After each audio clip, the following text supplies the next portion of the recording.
There's something about the number 13 that still makes people pause. A flicker of discomfort, a shadow of hesitation. Maybe you've felt it when booking a hotel room, when counting rows on a plane, when glancing at a calendar that marks Friday the 13th in bold. We like to think we've moved beyond superstition, that logic rules our choices. Yet numbers still have power. They decide our dates, our luck, our symbols. They shape how we measure safety and risk. Even in a data-driven world, a single number can still unsettle the rational mind. You're listening to the Luminary Room, and this is episode 13, The Spiritual Number 13 They Erased. I'm Nico, writer, published author, and the voice behind 369 Lumineer. Today we're investigating how one of the most spiritual numbers in human history became one of the most feared. So, let's get started with something simple. Why does the number 13 make so many people uneasy? Well, for centuries it's been painted as unlucky, the harbinger of misfortune, betrayal, or chaos. But this fear didn't begin with the universe. It began with people and power. If you look at the earliest human systems of time, you find something striking. Long before mechanical clocks or solar calendars, humans tracked life through the moon, 13 full moons in a year, each cycle lasting roughly 28 days. That rhythm shaped planting, migration, fertility, and celebration.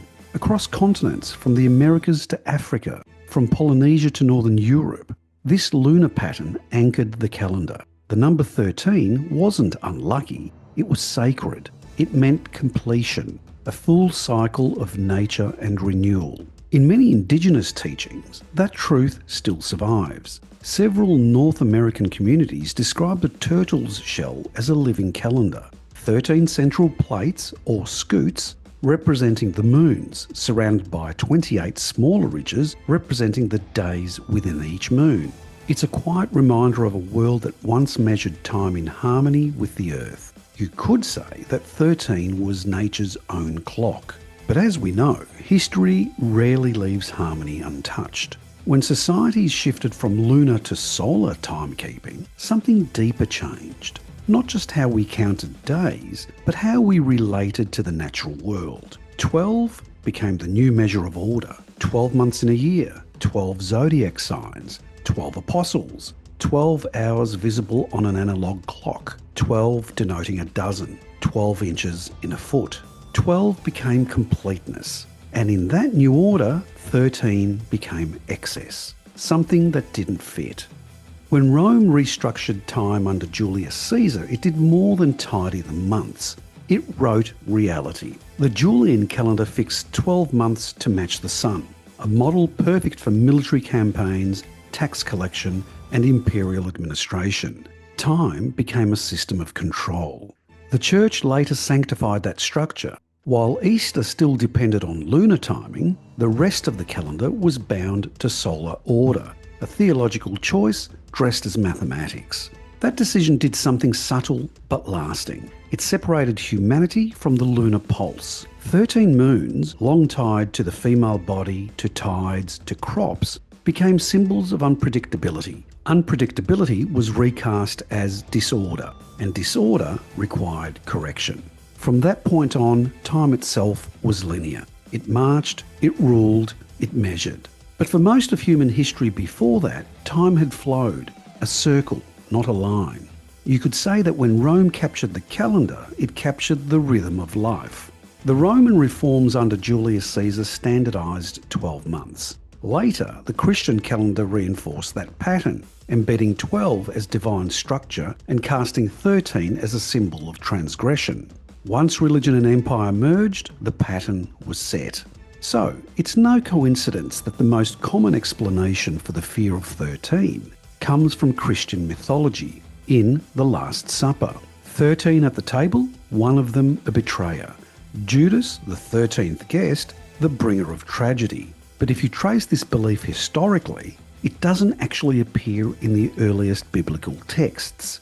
That interpretation emerged much later, in the 19th century, when theologians and writers in Western Europe began recoding ancient stories to reinforce institutional authority. So even the so-called origin of the superstition was retrofitted, not revealed. It's similar with the Norse story of Loki. He was said to be the 13th guest at a feast of 12 gods, the uninvited one whose trick led to the death of Balder, the god of light, a story that mirrors the Christian tale with unsettling familiarity. But again, early Norse sources don't mention the number 13 at all.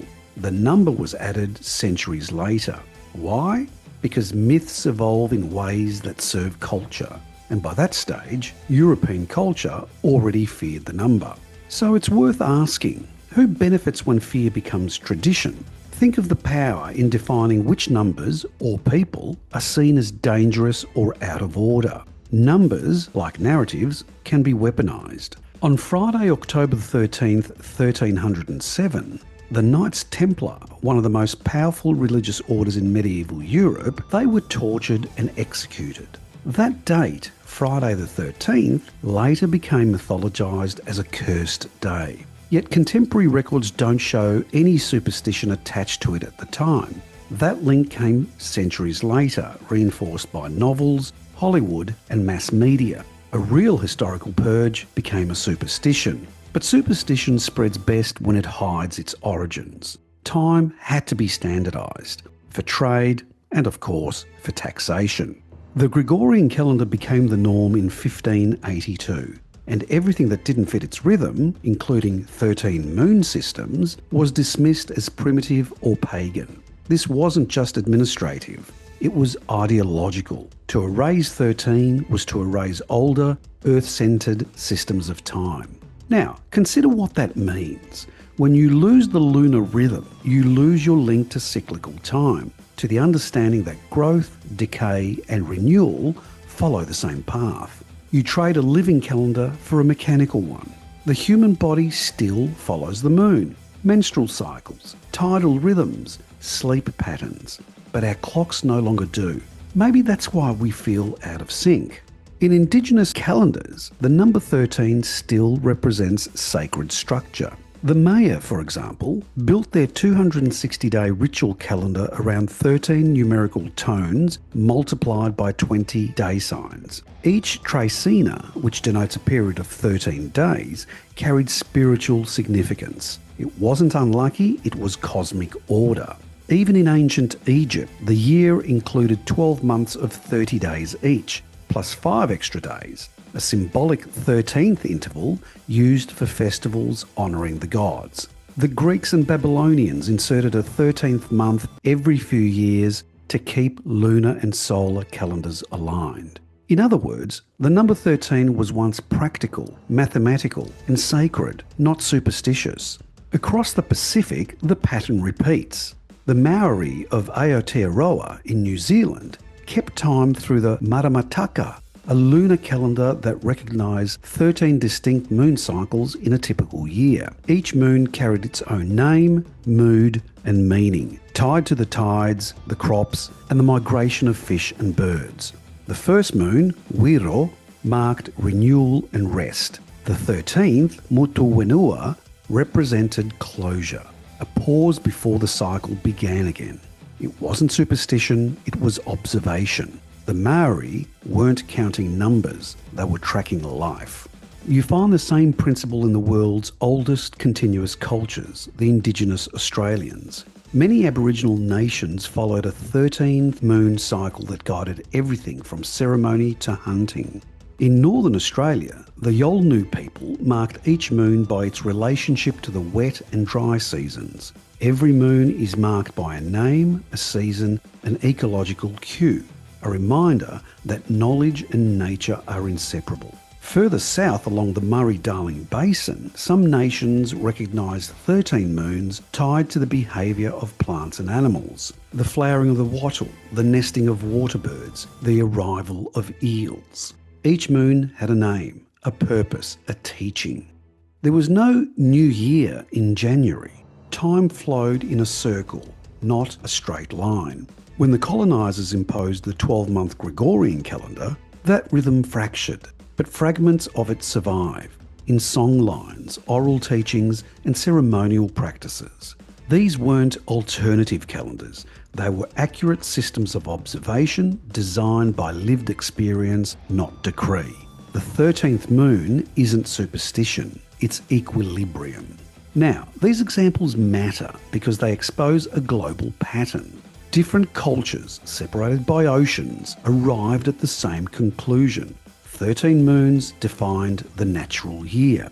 The idea that it was unlucky emerged only after these systems were displaced. You could say the superstition began not with religion, but with colonisation. To erase the 13th moon was to erase indigenous science. It stripped away cyclical time and replaced it with something linear. Time as currency, time as labour, time as control. And in that shift, the sacred became suspicious. When you look at it through that lens, the number 13 isn't a symbol of bad luck at all. It's a number that remembers what the world once was before it was divided into months that fit ledgers and laws instead of landscapes and skies. Maybe that's the real superstition, our belief that time must serve productivity. 12 months makes perfect sense to a factory, to a payroll, to a school year. But what gets lost is recovery, intuition, rest, the unmeasurable parts of the human cycle. The modern world inherited Rome's obsession with order. It gave us efficiency but stole our rhythm. Reclaiming 13 isn't nostalgia, it's restoration. Because when you honour 13, you're recognising the missing beat, the one that aligns the body with the sky again. To listen to the 13th moon is to remember what balance feels like. So when did the fear take root? Well, the first widespread documentation of triskaidekaphobia, the fear of the number 13, yes, that's an actual thing, appears in English language newspapers around the late 1800s. That's the same period industrial calendars, Christian moral codes and mass media were consolidating global influence. And yet the memory of the older pattern never disappeared entirely. It lived quietly in cultures that resisted standardisation. Indigenous, island, agrarian, or spiritual communities whose timekeeping remained lunar. They remembered that 13 wasn't an error, it was the heartbeat of natural time. The question then isn't just why we fear 13, it's why we replaced it. Was it convenience or was it control? Calendars are not neutral. They structure taxation, harvest, worship and labour. Whoever sets the calendar defines the rhythm of society. When you shape time, you shape power. The demotion of 13 wasn't a random superstition, it was part of a larger project of uniformity. Even language holds the echo. Think of a baker's dozen. 13 loaves for the price of 12, originally meant to avoid punishment for underweight bread. A phrase of fairness that became a phrase of suspicion. We turned generosity into deviation. So much of modern superstition is built on inverted meanings. The number 13 once marked transformation, a crossing between cycles. It symbolised death and rebirth, endings that led to beginnings. But once cultures began to fear death itself, to deny the cycle, the symbolism turned dark. 13 became unlucky precisely because it reminded us that nothing stays static. Look around today. Buildings skip the 13th floor. Airlines omit row 13. Even NASA once hesitated over mission names after Apollo 13. Yet for all that avoidance, we can't seem to shake the fascination. The fear persists because deep down, we remember. We remember that numbers hold stories, and the story of 13 is older than any superstition.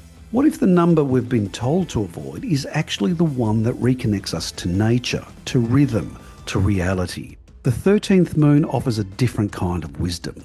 A full lunar cycle for each full moon in a year.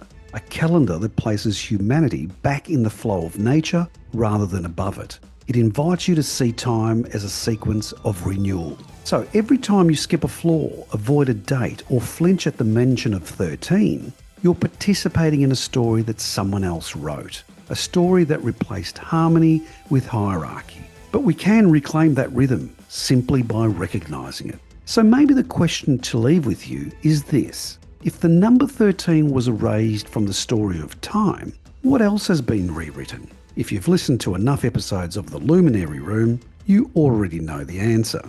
You've just experienced another illumination session in the Luminary Room.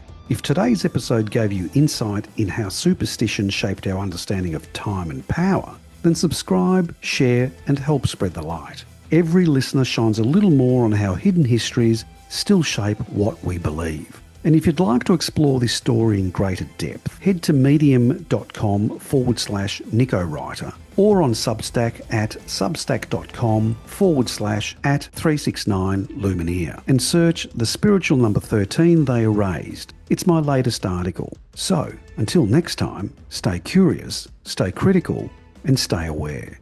This is 369 Lumineer signing off.